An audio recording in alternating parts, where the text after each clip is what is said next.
I had the pleasure of working with Home Team Inspection Services, and today Wade will walk us through the inspection process and explain why you should invest in a property inspection before committing to the purchase of a home or investment property.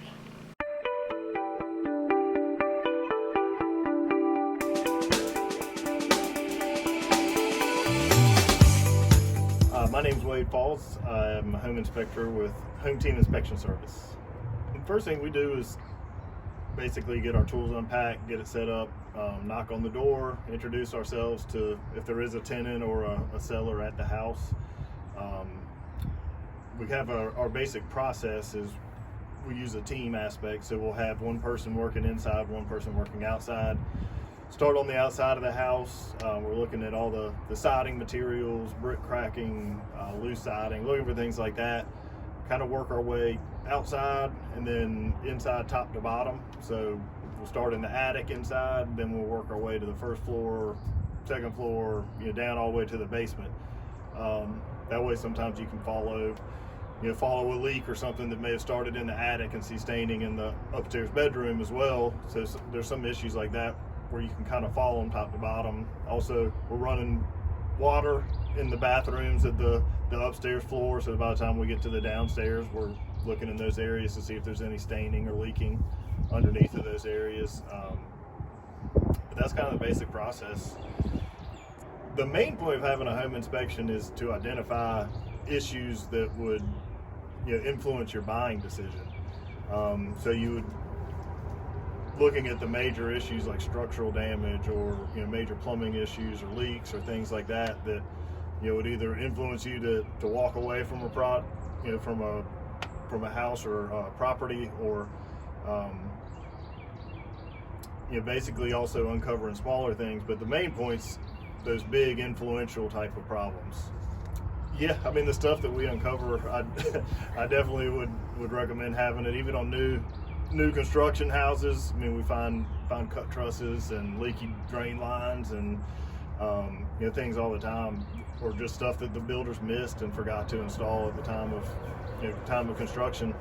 But then with any house, you don't know who was living in it before, how many different owners it's had, how people took care of it. There's a lot of places we go that the owners don't even go, like in crawl spaces and in attics and things like that. That, I mean, there may be issues that if the owner knew it was there, would have taken care of it, but by the time we get there and find it, it may have caused a lot more damage just because it's gone neglected over a long period of time.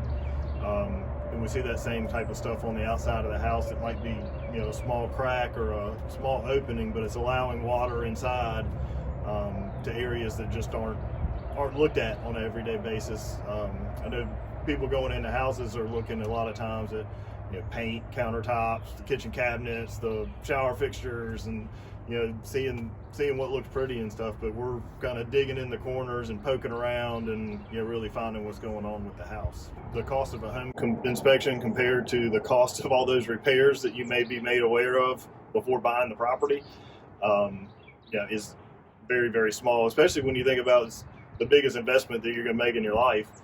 You're looking at a $200,000 investment or something, and don't want to pay $400 or $500 for a home inspection. Just the math doesn't really add up to me. But it's definitely an investment worth making when it's going to be the biggest investment in your lifetime, probably.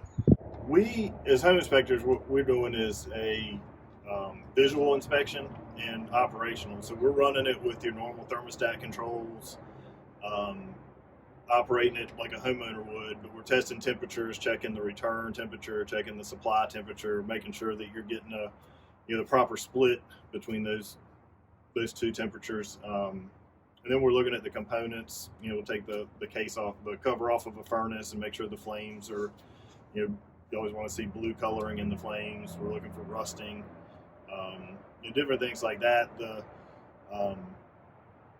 You can go a step further and have an HVAC diagnostic done with an HVAC company. We're not licensed to do that, to hook up to refrigerant lines and actually check refrigerant levels and things like that in the system. And they're taking covers off, checking capacitors, making sure the amp meters, all that stuff is where it should be within the range, so that they go a lot deeper into it. We're testing function, looking at the visual inspection of the units, the components inside, and things like that.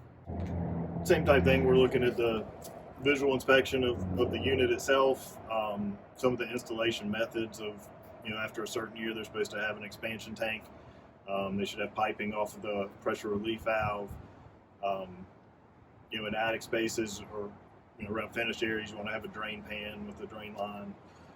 We're looking for rusting on the drain lines. So a lot of things like that. It's a visual, and then we're also taking temperatures. When we're running the hot water in the house, taking temperature of the fixtures. You don't want it, over 120 degrees is where they consider it a burn or a scald concern. So they, kind of looking at all those things with it. We don't look at refrigerators, countertop microwaves, but we're washing and drying machines. We do look at the electrical ranges, the disposals, dishwashers. We'll run a dishwasher through a cycle while we're out doing the home inspection, let that run. That's the main ones that we're going to operate. The roof, we do look at the roof. My name's Wade Falls. I'm a home inspector with Home Team Inspection Service. I hope this video was informational and that you will like, subscribe, and comment below. If I can ever help you with any of your real estate needs or answer any of your questions, I hope you'll reach out. Until next time, I'm Tara Tillman of Westchester Realty.